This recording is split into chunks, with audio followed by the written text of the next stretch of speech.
नमस्तेभ्यः। ओम नमस्तेभ्यः। ओम नमस्तेभ्यः। अहिंसा परमो धर्म की। आचार्य गुरुवर श्री कुंद भगवान की।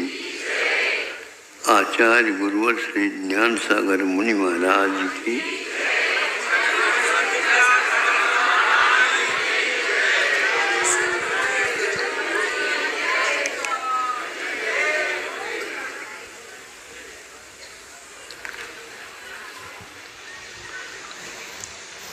अपने यहाँ गति से गत्यांतर जब यह जीव जाता है उसके बारे में उमा स्वामी महाराज ने कहा है, वह गति सीधी भी होती है और मुड़ती हुई भी जाती है। जब मुड़ती है तो उस समय वह अनारक रहता है और वह मोड़ 1, 2, 3 तक होती है। एक अपवाद के रूप में या मतांतर के रूप में चौथा भी मोड़ा होता है, किंतु आज वह कौन करके 3 की बात करना चाहता। विग्रह का अर्थ मोड़ा होता है और विग्रह का अर्थ नहीं ग्रहण करना, नो कर्मों को आहारक वर्गना के रूप में, सिवाय कर्म वर्गनाओं को छोड़।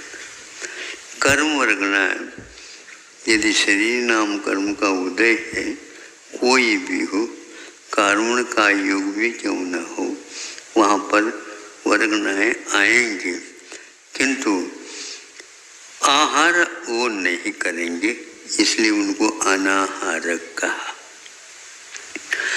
मोड़ा भी होता है, विग्रह में शरीर भी होता है।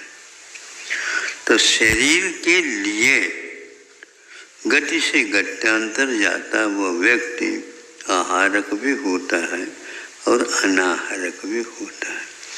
सीधे सीधे गति को धारण करने वाला भी होता है और टेढ़े मेढ़ी भी वह गतियों को धारण करता है, किंतु अनुश्रेणी गति ही यह उसका नियम है।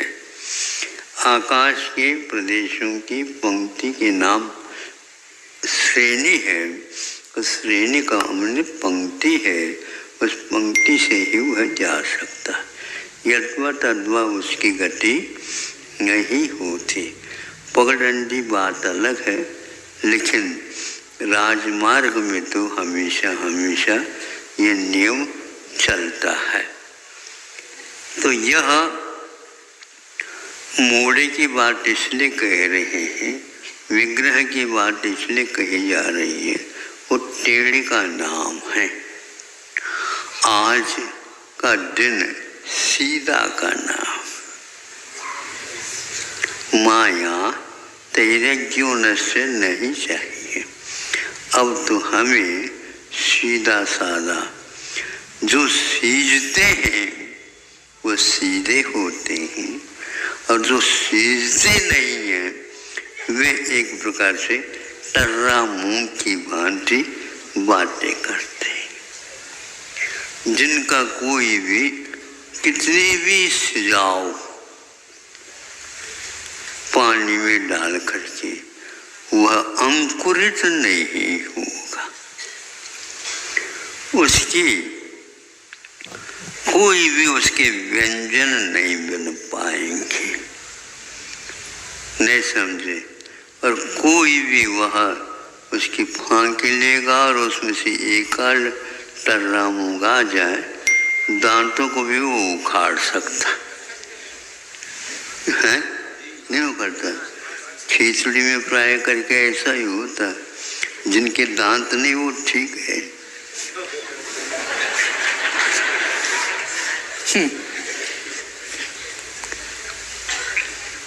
तो ऐसा क्यों हुआ? एक मूंग बोया किसान ने और अच्छे ढंग से खाद पानी हवा आदि सब कुछ व्यवस्थित प्रकृति से उपलब्ध हुए और उस एक ही मूंग के करामत अंकुरित हो गया और वह उसका बेल फैलने लगा। फैल करके वह 4-5 फीट में वर्ग फीट में फैलता है। अच्छे सुबह वहाँ जमीन थी, उर्वरा शक्ति अच्छी थी। फैल गया तो कई शाखाएं उपशाखाएं उससे फूट गई। शाखाओं में से और उपशाखाओं से एक पत्ता है, उस पत्र ये दूसरे पत्र के बीच में इस प्रकार वो शाखाएं फैल करके उसमें समय पर फलियां लग गई।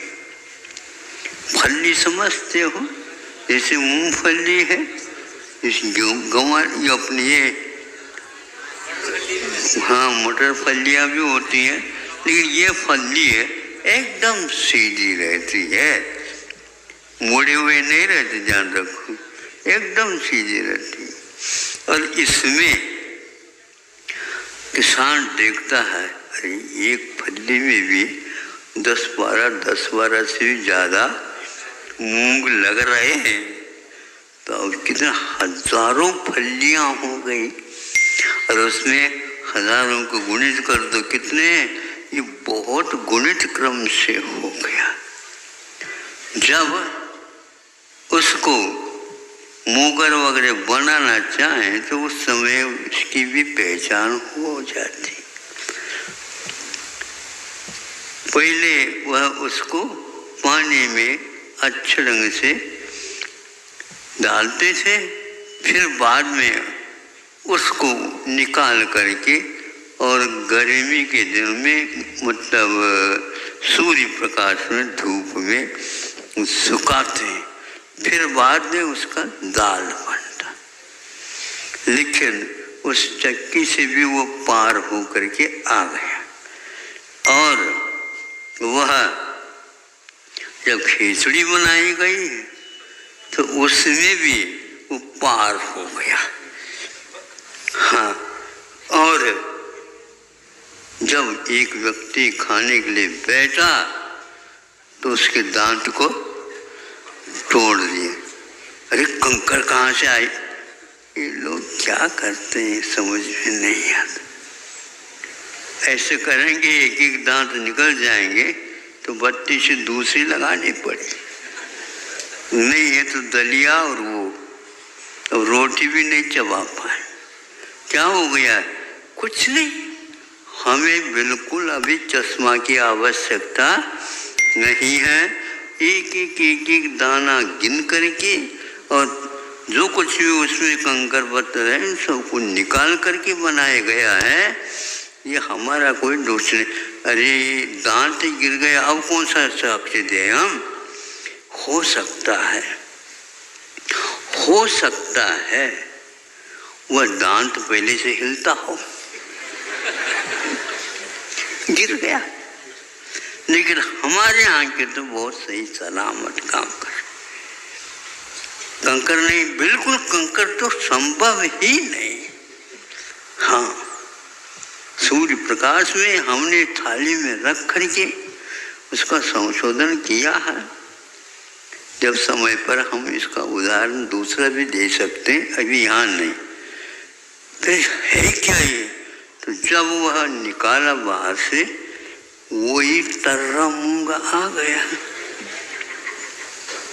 अरे मूंग तो मूंग है, लेकिन इतना कठिन कैसा रह गया? इतना कैसा रह गया? ये तो चक्की में भी इसको भी एक उसको कुछ नहीं हुआ, सीजता नहीं। अब मैं पूछना चाहता हूँ, उपादान कारण सदृशम कार्य, जो निश्चय से खींचते हैं ना कई लोग स्वाध्याय करके, उनको मैं पूछता हूँ, जैसा बोया वैसा ही वह आया। कहाँ से आया ये? एक मूंग सीजने वाला था, अंकुरित होने वाला था, किंतु नो कर्म की ये करामात है, तो वह इस प्रकार एक विजाति वाला भी उसमें जन्म ले लिया। है मूंग, मूंग बोएंगे तो मूंग ही आएंगे, लेकिन सारे सारे अंकुरित हो ये नियम नहीं है। मूंग आ गया, यह एक उपादान कारण के समान हुआ, लेकिन सभी सीज जाए ऐसा नहीं। ऐसा क्यों होता? पाक्या पाक्य शक्तिवश, कुछ पकने की क्षमता रखते हैं और कुछ पकने की क्षमता। ये देवागम स्तोत्र में लिखा गया, स्वामी समुद्रभद्र महाराज ने भव्य और अभव्य के लिए टाइटल दिया, ये शीर्षक दिया। भव्य वह होता है रत्नत्रय की उद्घाटित करने की क्षमता रखता है, वो सीजता है। और जो इस प्रकार नहीं सीजता है वह कभी भी शुद्ध परमेष्टि नहीं बन। तो आज जो सीधा होगा, बिना गांठ का होगा, वह व्यक्ति ही आज के इस धर्म को धारण कर सकता है। अब कितने भी यूं करके बैठ जाओ, इससे ध्यान नहीं लगने वाला। एक व्यक्ति के मुख से सुना, मात्र रीढ़ को सीधे करने मात्र से ध्यान नहीं होता। तो हमने भी ये कहा, मात्र भीड़ को एकत्र करने से सम्यक ज्ञान नहीं होता।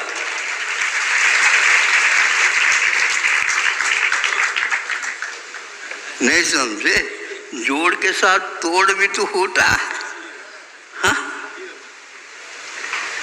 किंतु ये ध्यान रखो, जिसके पास संघनन नहीं है और आसन की यदि उपेक्षा करता है, तो उसको तो शपक श्रेणी आदि को नहीं मर सकता। वो तो निमित्त है। अरे निमित्त ही ऐसा है, आज तक वज्र नारा संगन जिसको नहीं है उसके लिए टिकट मिला ही नहीं, निर्दलीय भी नहीं बन सकता वो। नहीं समझे? हाँ, क्योंकि वह पहले अनिवार्य है। शुक्ल ध्यान, दूसरे शुक्ल ध्यान के लिए वह संगणन पहले चाहिए, किंतु वह भी 8 वर्ष अंतर्मुक्त पहले नहीं चाहिए। मैंने जन्म लेते ही हो जा, ऐसा नहीं होता। तब लगा कि हाँ, टर्रा होना तो बहुत ही कठिन है, इसका कैसे निस्तार होगा उसको कोई चिंता है ही नहीं। ऐसे ही आज तक हम लोगों की भी यही गिनती में आ जाती है। आज तक यदि उद्धार नहीं हुआ तो आगे का क्या भरोसा। लेकिन फिर भी भव्यत्व यदि उपाधि हमारे पास है तो ये पक्का है, बारी निमित्त ये मिलते ही या इसको जुटते ही निश्चित रूप से हमारा निस्तार हो सकता है। इसलिए आज माया का विरोधी आर्जव धर्म है। इसका विरोध हुआ, माया की पार्टी कोई भी है वह पार्टी कभी भी जीत नहीं सकेगी। केवल चुनाव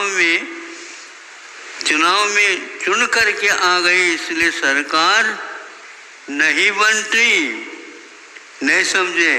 सरकार बनाने के लिए जनता का पूर्ण योगदान चाहिए। 2 प्रकार की तालियां बजती है। नहीं समझे? यदि जनता हाउ कह दे तो वो तालियां अलग होती हैं, और दूसरे होंगे तो वो तालियों की आवाज़ अलग आती है। उसी प्रकार तीर्थंकर भी जब तक ये संकल्प नहीं लेते हैं हम आजीवन माया को छोड़ दे रहे हैं। गृहस्थ आश्रम में पहले आवश्यक है, घर में क्या होना चाहिए? पहली हो निरोगी काया, दूसरी हो घर में माया जोड़ करके यहाँ पर आए हो,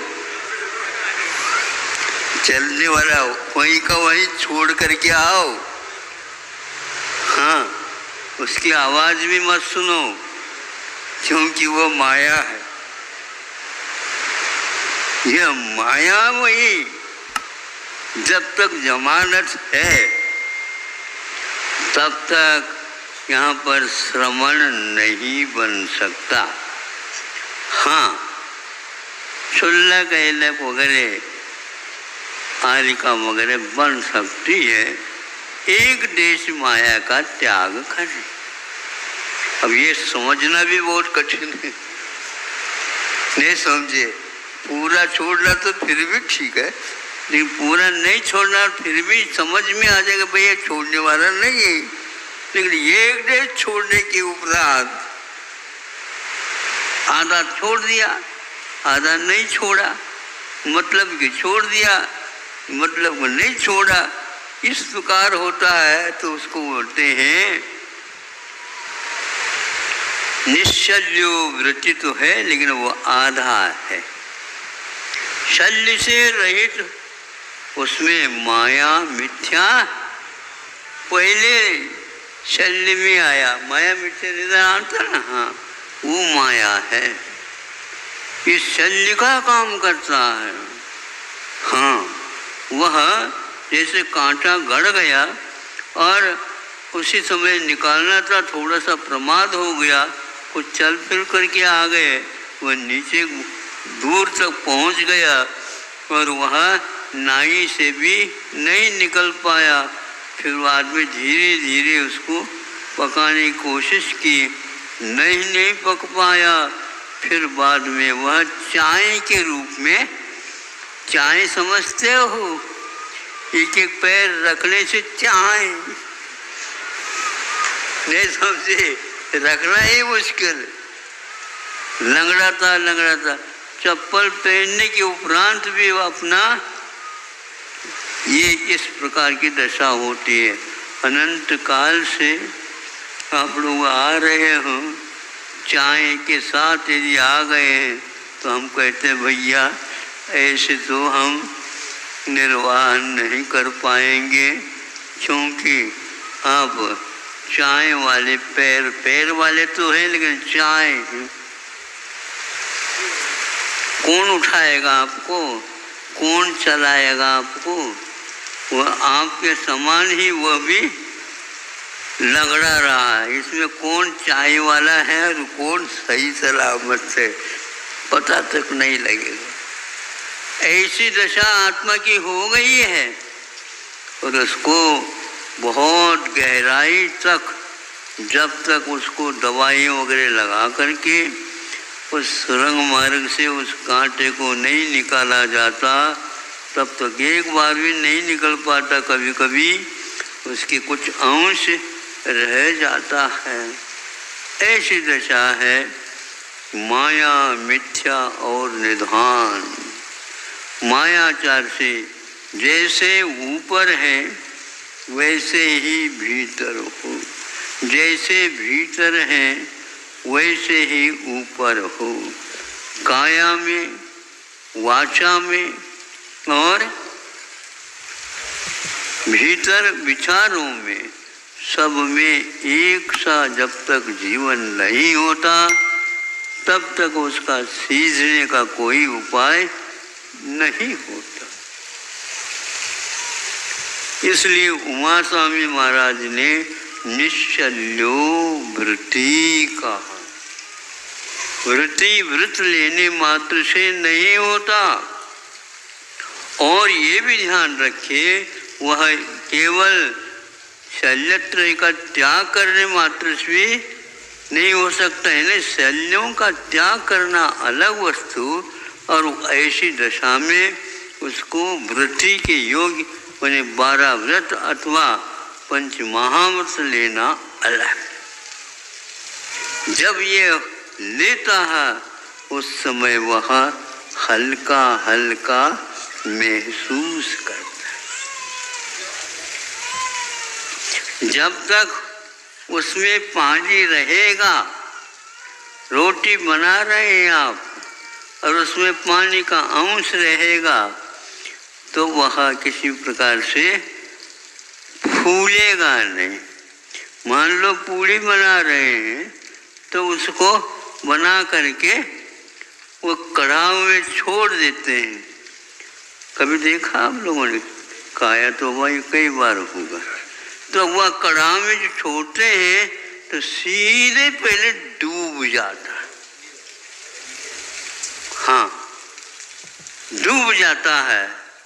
फिर उसको यूं करके उसमें उसी डूब के साथ उसको चारों तरफ से घी अथवा तेल सींचते चले जाते हैं।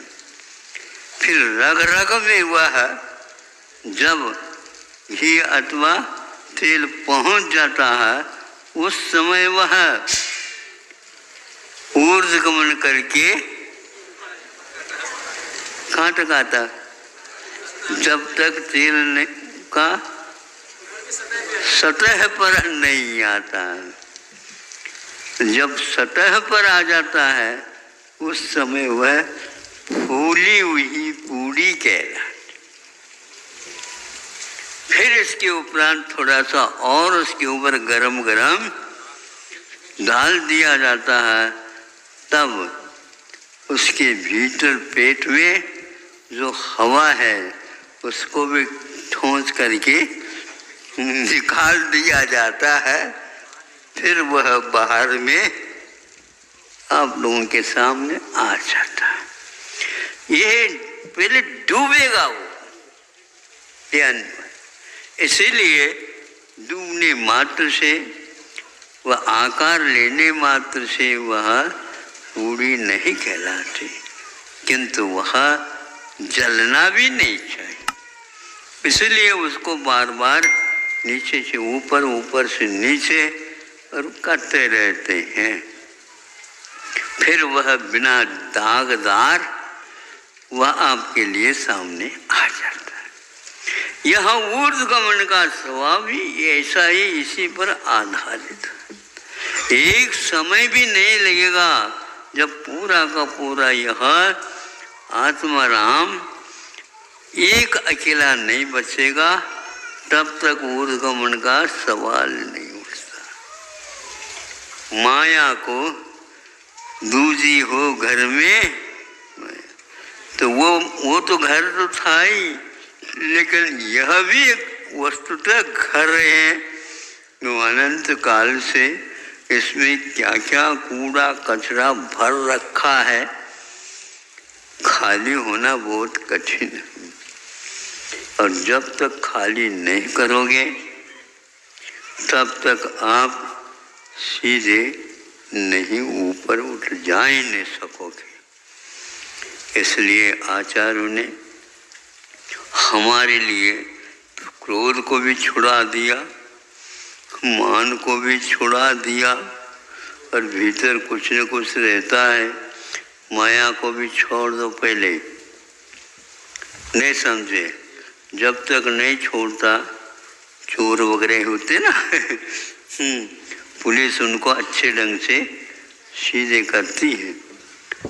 अब जल्दी कर दो तो ठीक है, नहीं तो फिर देखो। नहीं समझे? ये टूट जाएगी। क्या टूट जाए? मारता है। ऐसे ही कई प्रकार के तप, कई प्रकार की साधना और किसी को कहे बिना शांति के साथ उसको निकालता रहता है। नया बंध समाप्त, पुराना बंध जो बंधा हुआ है उसको निकालना निकालना प्रारंभ करता, तब कहीं जा कर के जय जयकार आत्मा की होती है। आप जय जयकार की ओर देखोगे, माया को पुनः बुला रहे हैं, क्योंकि आचार्यों ने ये कहा सब कुछ ठीक है, लेकिन दिखावट जो है ठीक नहीं। किसको दिखा रहे हो? आप जैसे निश्चल्य वृत्ति बनने वालों की संख्या नहीं अनंत अनंत हो चुकी। उन्होंने कुछ भी नहीं बियावान जंगल में जाकर के बैठे, आ जाओ कैसे मैं तप कर रहा हूँ, नहीं, किसी को मालूम तक नहीं ये कहाँ के हैं। देश से विदेश की ओर आकर के दूसरे राज्य में जाकर के तप को धारण कर लिए, किसी को मालूम नहीं। संगन तो था ही तेज, जंगल में कोई आता है ही नहीं, दिन में जाना भी मुश्किल, रात में कौन आएगा। वहाँ के राजा वहाँ की सेना अलग है। वह निशाचर रात में घूमते रहते, उसमें भी कोई माया नहीं है, फिर शांति से बैठे, उनके पास कौन आएगा। यह श्रद्धा, यह साधना और यह निश्चय अपने आप में बहुत महत्वपूर्ण है। कई लोग ये कहते हैं शल्य के साथ बाहुबली थे, वे समझे, उनको आदत पड़ी है भरत जी की पार्टी का समर्थन करने को। ये समझे एक आध बार तो ठीक है, वह बहुत आदिकाल पुराना काल हो गया, फिर भी अभी भी पार्टियां छूट नहीं रही। बाहुबली हाँ द्रविड़ तो थे ही, दिखाने के लिए खड़े हैं। भैया 1 वर्ष तक लगा, इसका अर्थ ये नहीं है वो बहुत बड़ा दोष है, क्षायिक सम्यक दर्शन है। आप उसको द्रविलिंगी कहोगे तो पहले सोच विचार करेंगे। करो महाराज जी ने तो लिखा अपने अष्टपाहुर में द्रविलिंगी से, द्रविलिंगी कई व्यक्ति होते हैं। हाँ मुनि महाराज है, किंतु श्रेणी में नहीं चढ़ पा रहे जहाँ से वह पूर्ण परीक्षा होने वाली श्रेणी, वो भी उपशम श्रेणी है, क्षपक श्रेणी चलना चाहिए। केवल छठा सातवां होता ही रहता है, उसके नीचे नहीं आएगा, नहीं सही। लेकिन बाहुबली नीचे भी आ सकते थे, और भरत जी नीचे कहाँ पर, मुनि बनने के उपरांत वो छठे में और छठे से नीचे भी आ सकते। चतुर्थ समय दर्शन से नीचे नहीं आ सकता। ये है इसका। अविरत ना बने, इसने कहा बन सकता है। यही हुआ था। 1 वर्ष तक कड़ी तपस्या की, फिर बाद में उन्हें केवल ज्ञान की प्राप्ति। नहीं महाराज ऐसा नहीं है, आप जो है उन्हीं का समर्थन कर रहे हो। नहीं, मैं समर्थन नहीं कर रहा हूँ, सही बात कह रहा हूँ। नहीं है तो आपको ही हाउ बाद में कहना पड़ेगा, पहले से हाउ कह दो। हाउ संकोच के साथ मत कहो, हाँ, स्पष्ट कहो हाउ महाराज, ठीक है। अब आगे हम कहते सुनो, यदि उनके पास फिर भी शल्य था तो हमें बताओ वृषभनाथ भगवान को कितनी तपस्या की, कितनी बार आहार के लिए उठे, हाँ,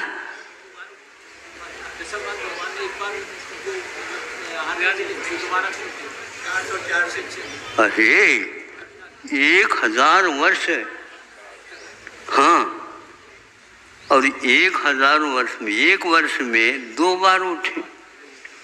जना कहना चाहते हो ना, मैं पहले से हूँ कह रहा हूँ, आपको भी हाँ हाँ कहना चाहिए था। तो एक साल में 2 बार उठे, 1000 वर्ष में 2000 बार उठे। ये बाहुबली भगवान उठे ही नहीं। तो ये सही मार्ग पर थे क्या वो सही मार्ग थे, बताओ? और तीनों के पास क्षय सम्य दर्शन था। उनको 2000 बार भोजन करना पड़ा, तब कहीं जाकर के केवल ज्ञान लक्ष्मी उन्हें प्राप्त हो गई।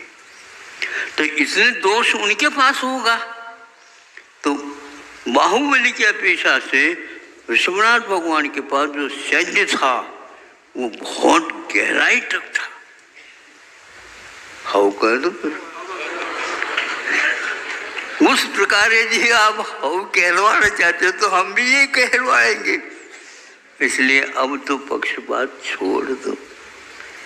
वस्तुतः है भीतरी परिणति क्या होती है इसका निर्णय हम नहीं ले सकते। केवल ज्ञान होने के उपरांत भी योग निग्रह के लिए भी निकले, विश्वनाथ भगवान को सबसे ज्यादा काल लगा बताते हैं, और कुछ तीर्थंकरों के लिए 1 आध दिन पर्याप्त हो जाएगा। तो उनके और इनके साधना में अंतर होगा, परीक्षाएं भिन्न भिन्न होगी नहीं, उतना काल अपेक्षित था तब वह होगा। कहीं मान लो बादल गड़गड़ाहट के साथ वर्षा जोरदार हो रही है, नहीं समझे, आपका वह धोती, आपकी धोती वह सूख ही नहीं, और किसी का धोती बहुत जल्दी सूख गए, तो क्या बात हो गई? तो भैया ऐसा है कि वर्षा हो रही है तो वहां पर उमस तो है ही नहीं, तो वो सूखे गए ऐसे। तो जहाँ पर आप रहते हो वहाँ पर वो बादल वगैरह नहीं थे, वो सूख गया। इसी प्रकार द्रव्य क्षेत्र काल भाव की अपेक्षा से उनके योग निग्रह में भी, तपस्या के काल में भी सब कुछ है। भरत जी को अंतर्मुहूर्त में हो गया, महाराज ये क्या कारण बताओ? वह उनको स्वतंत्रता तो मिल गई 15 अगस्त, लेकिन 26 जनवरी जल्दी नहीं आते। हाँ, उनको भी केवल ज्ञान होने के उपरांत बहुत काल घूमना पड़ा और मोक्ष मार्ग की एक प्रकार से प्रभावना करनी पड़ी, फिर बाद में मुक्ति मिली। इन तीनों के ऐसे, बाहुबली को भी 1 साल के बाद गंधकुटी मिली, मुन्ने ने भी खूब उपदेश दिया। विश्वनाथ भगवान से तो आप परिचित है। इस प्रकार शल्य जाने के उपरांत भी कर्मों की निर्जरा की पद्धति अपने आप में अपनी अपनी अलग रहती। हाँ, कोई किसी के दूसरे के समान वहाँ पर कुछ नहीं। 90 गुणस्थान में ही जब भी सदृशता रह सकती तो वहाँ पर भी रहना चाहिए था। नहीं समझे, केवल योगी तो रह गया, बाकी सब कर्मों की निर्जरा होगी, ऐसा नहीं है। ये भिन्न भिन्न उनके द्रव्य क्षेत्र काल भाव थे। अतीत का जो बंधा हुआ कर्म था वो इस प्रकार था। इसलिए निश्चल्य होना प्रत्येक के लिए अनिवार्य था। सेठ जी निश्चल्य नहीं हो पा रहे थे, इसलिए मंत्र सिद्धि नहीं हुई है। मंत्र में कोई कमी था? मंत्र में कोई कमी नहीं, देने वाले के पास भी कोई कमी नहीं, लेने वाले के पास भी कोई कमी नहीं, लेकिन डर नहीं निकल रहा है। जैसे बच्चों को परीक्षा के पेपर सामने आ जाए तो महाराज आशीर्वाद दो, डर लग रहा है। डरते क्यों? हाँ,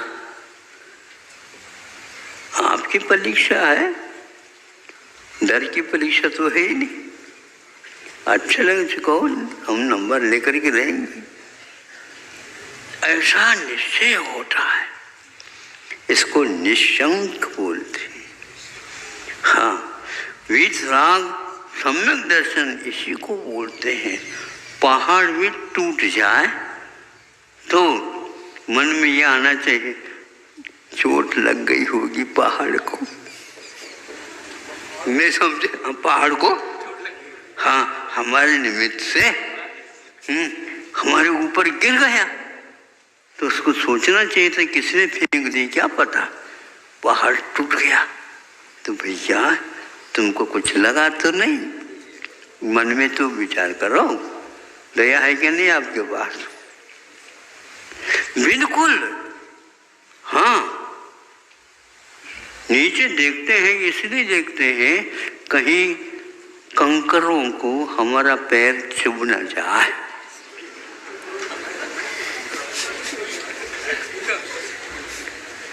क्यों हंस रहे हो?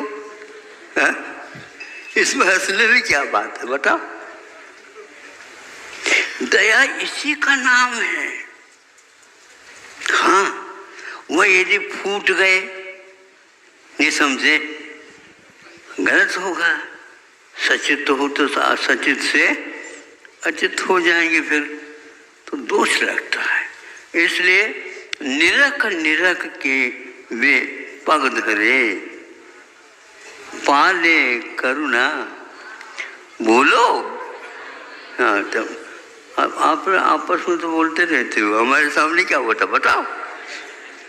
पाले करुणा अंग।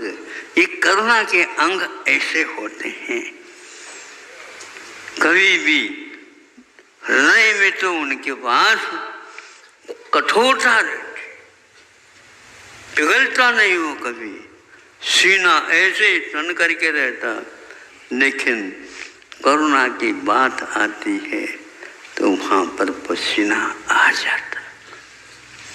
ये पसीना आना स्वाभाविक, इसलिए वह माया अपने लिए तो हमेशा हमेशा के लिए त्याग कर देना चाहिए, और दूसरे के लिए तो माया एक प्रकार से आवश्यक होता है। मियाँ अभी अभी काम कर रहा है, इसके लिए कोई सहयोग की आवश्यकता है, दे दे। वो लेना भी नहीं चाहता है तो उसको घुमा करके दे दिया जाता है। ये घुमाना मायाचार नहीं क्या? नहीं, ये मायाचार नहीं, ये माता का आचार। नहीं समझे? मैया का आचरण है ये। तो वह माया जैसा लगता है, लेकिन ऐसा है ही नहीं। अब वह हर बात में हाउ हाउ कहती रहती है। जब काम हो जाता उस समय ज्ञात हो जाता कि ये कैसे करती, तभी तो यह आपका पालन पोषण हुआ है। इसलिए अरहत परमिष्टि जब उपदेश देते हैं, वह एक एक के ऊपर दया भाव रख करके अपना काम करते हैं। कंकरों में भी जिन्होंने जीवत्व का भान किया है, आपके पास ज्ञान है, ऐसा देखने में आ रहा, फिर भी वह पहचान भी नहीं आ रहा, तो कह देते महाराज ये काला काला जीरा है। अरे जीरा इतना बड़ा होता है क्या? ये तो चीटा है। तो चीटी को भी आप और दूसरा नाम लेकर के तात्कालिक अपने दोषों को छिपाना चाहो, ये ठीक नहीं। हाँ महाराज, हमारा प्रमाद के कारण यह ऐसा हो गया। आप बिल्कुल शांति के साथ ले रहे थे यार, हम उसको भी ठीक नहीं कर पाए। ऐसे भाव उनके आ जाते हैं। सम्यक दर्शन ऐसा कोरा कोरा सम्यक दर्शन नहीं होता, उसके भीतर भी बहुत कुछ और पोषक तत्व रहते हैं। 8 अंगों के माध्यम से जब वह सम्यक दर्शन आता है तो वह भीतर से बाहर आ जाता है और तैरने लग जाता। खदबद कर रहा है तेल, लेकिन उसको उससे कोई मतलब नहीं रहता, हल्का फुल्का हो जाता, पानी का अंश उसके पास से दूर हो जाता है। आप लोगों के लिए भी ऐसा ही चाहिए। जीवस्य कहा एक समया विग्रह, जीवस्य एक समय वाली, वह अविग्रह यानी ईशु गति, रुजु गति जिसको बोलते हैं, वह जीव यानी संसारी जीव को ही होता है, और शुद्धत्व को जिसने प्राप्त किया उसको भी होता है। ये स्वभाव है उसका। 14 राजू पार कर सकता वह बिना अनाहारक बने, ऐसे शास्त्र में लिखा है। इसी को बोलते हैं रुजु गति। रुजु मैंने सीधी, और रुजु नहीं हो, अनरुजु हो जाए जिसको विपुलमती बोलते हैं, टेढ़ी मेढ़ी चलती है, ऐसा रहता है। इसलिए हमें अपने आप को सीधा करना है। लोहार को के पास कभी गए थे आप लोग? हाँ, मैं गए तो थे, उनसे मित्रता भी हमारी थी। उन व्यक्तियों से मित्रता रखनी चाहिए जिसके द्वारा आते समय जाते समय हमारा अनुभव बढ़ जाए। वहाँ जो टेढ़ा बना है लोहे का, सलाई का और कोई भी, तो उसको सीधा करना चाहता, वो सीधा वैसे नहीं कर सकता। पहले भट्टी में डाल दिया, फिर उसके ऊपर चलाओ धुनकी, तो वह धुई चलाता है, चलाते वो फर फर फर फर आवाज होती रहती है आग की, और वह तप गया, लाल लाल गोला आ गया, चिमटा से उसको पकड़ता है और यहाँ पर सामने रखता है। अब झोंकनी छोड़ दो और मार दो इसके ऊपर। घन का प्रहार होता है, एक बार में सीधा नहीं होता, उपटता है, बार बार करना पड़े, तब तक तो वह पुनः लाल से स्थान पर काला हो गया। एक बार, 2 बार, 3 बार उसको कोयले के द्वारा तपा करके सीधा कर दिया जाता है, फिर बाद में वो काम में आता है। इसलिए ऐसे क्षपक श्रेणी वाले जो होते हैं, अपने टेढ़ी मेढ़ी जो उपयोग की दशा है उसका अच्छे घन पटक करके सीधा कर देते हैं। जोर से मत करो, जोर से मत करो, तो तुम सीधा जो था उसको टेढ़ा क्यों बनाया? हम क्या करें? बन गया, वो बन गया तो आपकी ही जिम्मेदारी है। पकड़ो इसको, अच्छे पकड़ो, छोड़ना नहीं, वो पटकता रहता है। ऐसा वह पुनः पूर्व स्थिति पर लाता है। इसको बोलते हैं निश्चल्यो, इसको बोलते हैं सीधापन। सीधापन आए बिना आपको सिद्धि नहीं मिलेगी। आप चाहो सिद्धि, अभी तो महाराज सिद्धि तो बहुत दूर लगती है, हमारी प्रसिद्धि हो जाए।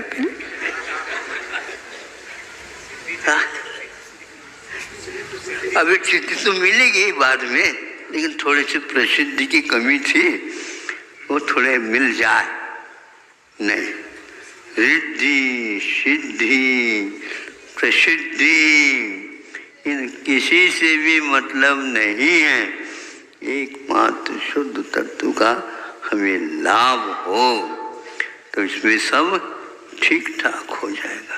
आपका समय हो गया, नहीं समझे? अब तो भाद्रपद के दिन है, नहीं समझे? बहुत जल्दी निकलेंगे, सुन रहे हो क्या? नहीं, चातुर्मास करने के लिए महाराज आए नहीं, अब चातुर्मास उठावना के लिए उत्तरार्ध में आ गया बिल्कुल। अब तो बहुत जल्दी दिन डूबेंगे, जल्दी जल्दी डूबेंगे। 1.5 महीना भी लगभग रह गया है, कार्तिक महीना आ जाएगा। दिवाली की प्रतीक्षा है। हाँ, 2 महीने से भीतर उतर रहा है, उतरता जा रहा है। योग था और यहाँ पर काम हो गया, अच्छा हो गया। अच्छा नहीं, आशातीत हो गया। लेकिन आशा को तो आपको छोड़ना ही है। आशा नहीं, निराशा भी नहीं, किंतु वीतरागता ही अपना स्वभाव है।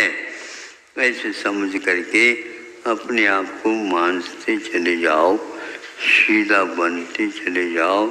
यह देवता रूप है महाराज, घर में ये सीधा साधा लड़का है। ठीक ठीक है, उसके नाम से आप प्रसिद्धि को आ रहे हो।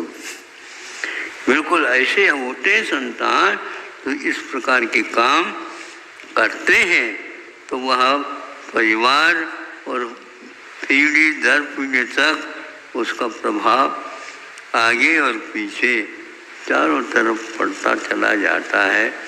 यही एकमात्र मार्ग प्रभावना का साधन है। अहिंसा परमो धर्म।